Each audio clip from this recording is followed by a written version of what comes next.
Matagumpay na nagsagawa ng Anti-Illegal Drug Bypass Operation ang NPD District Drug Enforcement Unit sa 108 Bayanihan Street, Barangay 159, Besa, Caloocan City na nagresulta sa pagkakahuli sa 3 lalaking suspect.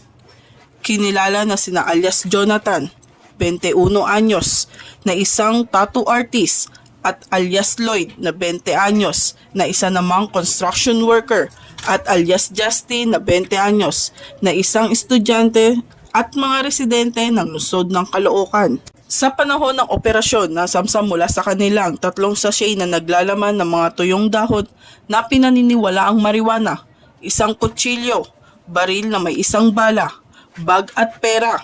Ang tinatayang kabuuang bigat ng mga nakumpiskang marijuana ay umabot sa mahigit o mas mababa sa 25 gramo na nagkakahalaga ng 3,000 piso. Bukod dito, nakumpiska ng mga operatiba ng Drug Enforcement Unit ang isang improvised plastic container na naglalaman ng lupa at halaman ng hinihinalang marijuana. Kasunod ng pag-aresto, ang mga suspect ay nararapat na ipaalam ang kanilang mga karapatan sa konstitusyon sa isang wikang kanilang naiintindihan at dadalhin sa opisina ng NPD Drug Enforcement Unit para sa karagdagang legal na paglilitis. Binibigyang diin ng operasyon na ito ang hindi natitinag na pangako ng Northern Police District sa paglaban sa mga aktibidad ng iligal na droga at pagtiyak ng kaligtasan at seguridad ng ating mga komunidad.